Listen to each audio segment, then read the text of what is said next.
kurşunu. Bugünüm harap oldu, dünden iyi midir ki? Dünden iyi midir ki? Doktor hasta, ben hasta, benden iyi midir ki? Benden iyi midir ki? Ah dedim ağladım, yaremi bağladım. Ah dedim ağladım, yaremi bağladım. Ey diyar boynun eğdi, Allah kerimsin dedi. Hançer yarası değil, domdom kurşunu değdi. Hançer yarası değil, domdom kurşunu değdi.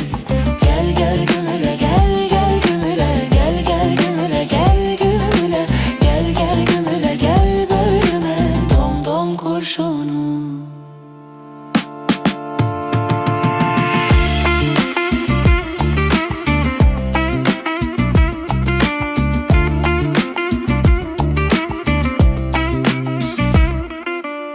Mahsuni yar benim halımı anlasaydı, halımı anlasaydı, bütün dertliler gibi inleyip dinleseydi, inleyip dinleseydi.